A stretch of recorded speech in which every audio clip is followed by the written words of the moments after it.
Bonsoir à tous, bienvenue dans Question Directe sur ATV Guadeloupe. Notre invité ce soir, Nico Italique. Bonsoir. Oui, bonsoir. Socialiste heureux ce soir ou bien socialiste qui doute à quelques semaines de la présidentielle? Mon candidat roule, il trace son sillon, il est tranquille.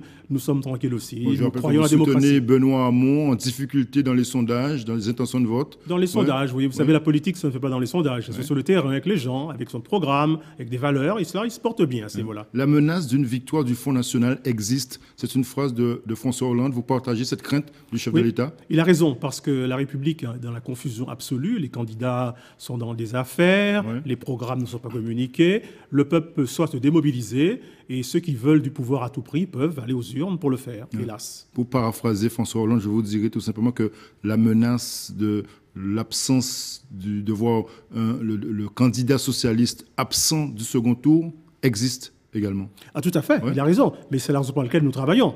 Il est hors de question que ça se réalise.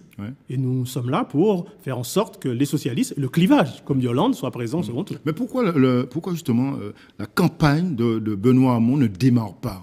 Ça a du mal à décoller aujourd'hui, que les idées socialistes, les idées défendues par Benoît Hamon sont inaudibles. Non. Ce qu'on entend dans la campagne, c'est les frasques de la droite. D'accord. Et donc, on ne parle que de cela. Et donc, mais rassurez-vous, il fait des... Donc, l'affaire Fillon, selon vous, parasite la campagne de Benoît Hamon? Tout à fait. Pas celle de Benoît Hamon, celle de tous les autres candidats. On ne parle que de cela. Et il est temps qu'on passe à autre chose. Et je crois que lorsque la campagne officielle s'ouvrira, on verra qui est qui. Oui. Benoît Hamon a promis un projet présidentiel. Il compte même l'avancer. Il devait le faire à quelques jours du premier tour. Il va l'avancer dans 10 jours environ. C'est quoi ce projet présidentiel? Alors, si vous voulez, c'est un nouveau modèle. Il faut penser à un nouveau modèle. Et surtout, il faut penser que la politique, désormais, se coproduit entre la logique citoyenne et la logique politique. Il faut qu'elles se rencontrent pour que les gens puissent se reconnaître dans ce qui est dit. Et ce qui est dit, c'est quoi? Changer le modèle, mettre la transition écologique au centre, repenser le travail, augmenter les revenus parce que les gens ne peuvent plus de l'austérité, et puis que la gauche redevienne la gauche, avec ses valeurs, la solidarité et le partage. C'est autour de la gauche. Il s'appuie sur son manifeste qui sortira bientôt justement, il dit pour la génération qui vient.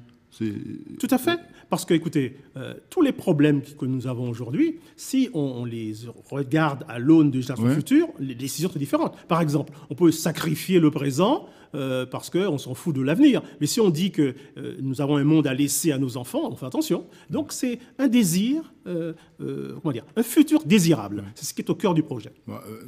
On comprend votre optimisme, Nico Italique, mais pendant ce temps, tous les socialistes vont vers Emmanuel Macron. Je ne suis pas au courant. On a le sentiment aujourd'hui que la gauche, d'une manière générale, est séduite par Emmanuel Macron aujourd'hui. Alors, si elle partait, ça se saurait. Il y a beaucoup de bavardage. Mais pour l'instant, beaucoup hésitent à franchir le Rubicon. Emmanuel Macron, ce n'est pas un danger pour le candidat socialiste aujourd'hui? Non, c'est un danger pour la politique elle-même. C'est-à-dire, voici quelqu'un... Oui, c'est la confusion. La confusion des genres. C'est le mélange des programmes, c'est le marketing politique. C'est-à-dire que, vous savez, on rencontre quelqu'un, on lui dit qu'il a raison. On rencontre son adversaire, on dit qu'il a raison, et on met les deux dans le même programme. La question de Macron, c'est qu'il n'arrive pas, à mon avis, à avoir une ligne. Et il accumule des décisions qui sont contradictoires. Et donc, ça ne peut pas être viable. Lorsque Macron va rencontrer la contradiction, il va exploser.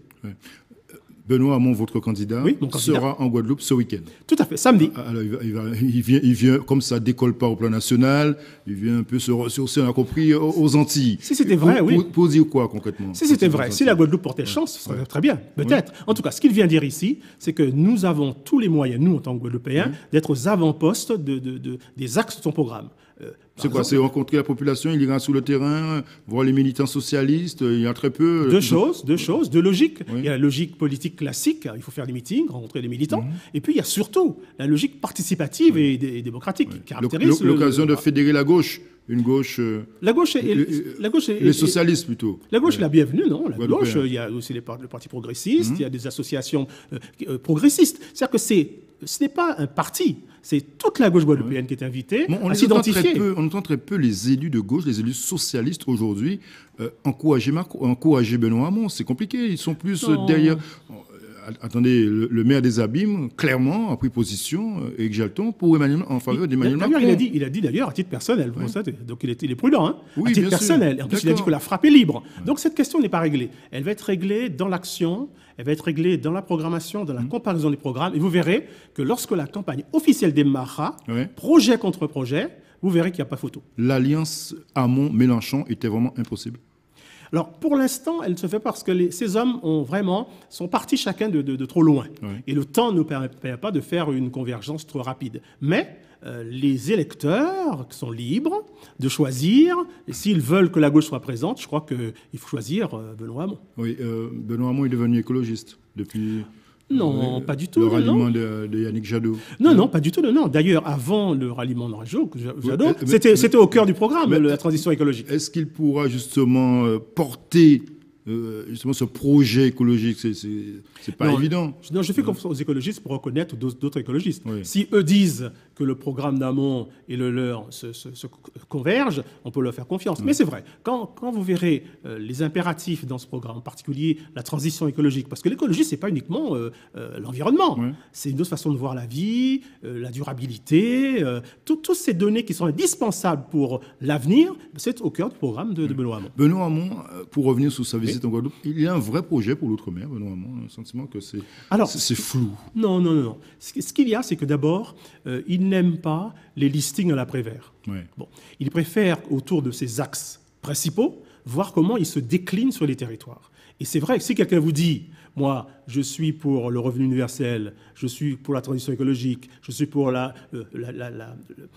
fait de revisiter la démocratie, il y a des champs immenses ici pour décliner ces axes-là. Oui. Ouais. Et donc, vous en faites pas. Vous n'aurez peut-être pas de déclinaison dans les moindres détails, parce que ce n'est pas une élection régionale, une élection municipale. Mais vous verrez comment ces grands axes de l'avenir se déclinent chez nous. Oui. Vous regardez ce qui se passe à droite, vous avez le sentiment que vous comprenez la détermination, parfois l'entêtement de François Fillon? Alors, moi, je pense que Fillon, comment dire ça? C'est un chrétien au départ, mais c'est un christique désormais. Ouais. C'est-à-dire qu'il va jusqu'au sacrifice. Alors, nous, il faut qu'on fasse attention que ce séisme-là, les répliques ne nous atteignent pas. Et je compte vraiment sur cette campagne pour mettre un stop à ce bavardage des frasques de Fillon pour parler de ce que Benoît Hamon veut faire pour le pays. Benoît Hamon ne sera pas le Lionel Jospin, socialiste? Non, je ne crois pas. Je ne crois pas du tout, puisque vous verrez, lorsque la campagne démarrera, lorsqu'on comparera les programmes, sa valeur ajoutée va être manifeste. Donc, vous voyez, dans les primaires, personne ne l'attendait. Oui, d'accord. Et bien, personne ne l'attend. Vous n'écoutez personne, vous n'écoutez pas les radios, vous ne lisez pas les journaux et vous vous souciez pas des sondages. À part pas vous, du tout. À part vous, je regarde ça avec un air amusé. Oui. Et je me dis que la spécialité du sondage, c'est de se tromper. Et c'est bon signe pour nous d'être 4e actuellement. On comprend votre optimisme. Merci d'être venu, Nico Italique, ce soir dans Question Directe. Bonne soirée sur ATV. À demain.